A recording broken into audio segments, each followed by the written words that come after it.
There's something to be said about a Corvette with 4 oval taillights, am I right? Then there's also something to be said about the latest and greatest C8 style. But if you've got a C7, I guess then you're just really stuck in the middle. Well, it's time to do something about that. So long as the rear end of your Vette is the only thing that everybody sees as you fly by, it might as well look as good as it sounds, right? Our new C8 style XB LED taillights for the C7 Corvette hit the nail right on the head when it comes to quality, performance, and a modernized look. Guys, these are a direct bolt-on upgrade for all Corvettes from 2014 to 2019. Everything is completely plug and play. These taillights use all of these stock mounting points, include brand new gloss black trim pieces, and they shouldn't take more than an hour or two to install. All right, we're installing the taillights on the C7 Corvette today. So the first thing we're gonna do is raise the rear hatch of the car. Starting at one end and working your way across, pull the rear hatch weather stripping forward, releasing the clips securing it as you go. Using a T15 Torx driver, remove the 10 T15 Torx screws that secure the top of the bumper to the car underneath the weather stripping. Remove the two 10mm bolts from above the exhaust tips. You're going to need to use an extension to reach them. Then, remove this 5 7mm bolts on the bottom corner of the bumper cover. Remove the splash guard from behind the rear wheels by using a trim removal tool and prying forward, releasing the 5 clips that secure it. From there, you can also remove the 2 T15 Torx screws from behind the rear wheel that were underneath the splash cover. Insert a small hooked pick onto the vents on the lower corner of the taillight bezel and slowly but firmly pull out until the plastic tab securing the corner release. Then, use a trim removal tool to work your way around the bezel to release the rest of the tabs securing it. Be ready for the bezel to come off the car once all the tabs have been released.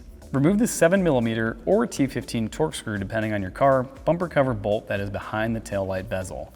Repeat these steps on the opposite side of your car.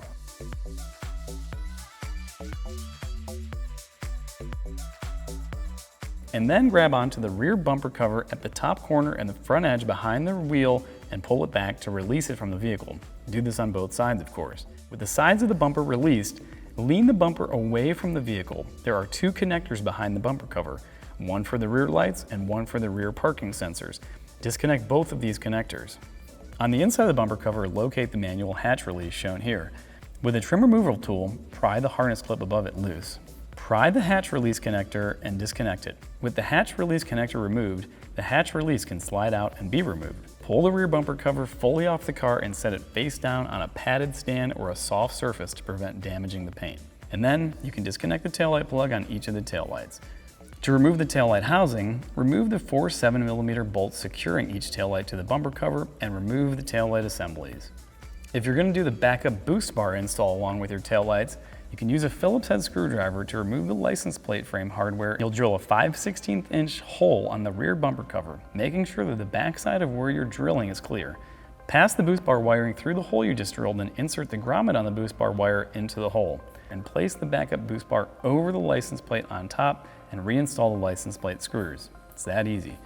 From here, route the boost bar wiring up inside the bumper cover over to the right side taillight and secure any loose or excess wiring. Now before you button everything back up, you're going to want to configure your startup sequence and your turn signals according to your personal preference. You can either set these up with a sequential or fade-off turn signal, or you can enable or disable the startup sequence. Again, according to your personal preference. Refer to our PDF install guide to see exactly how this is done.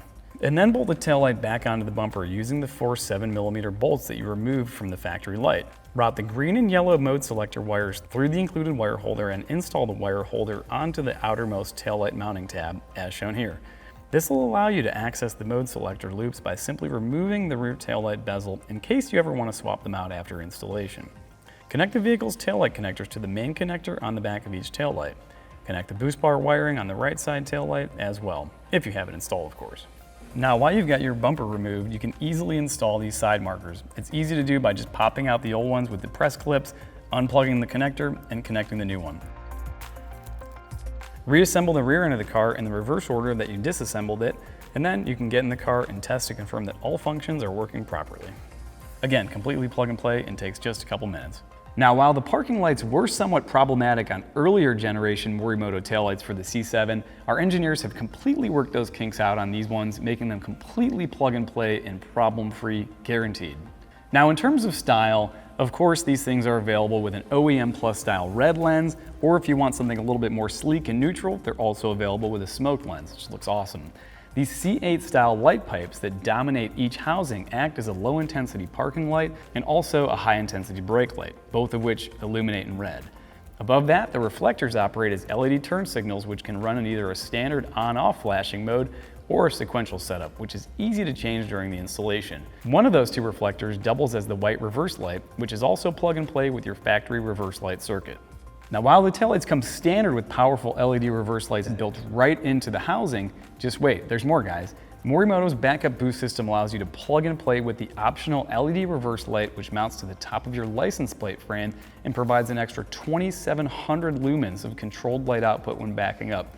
Oh yeah, you know Morimoto customers like to see where they're going, no matter the direction. Here at Morimoto, we pride ourselves on offering stylish, high performance, and safe products for serious enthusiasts, which is why all of our products are verified by trusted third-party labs for compliance and are backed with an industry-leading 5-year warranty.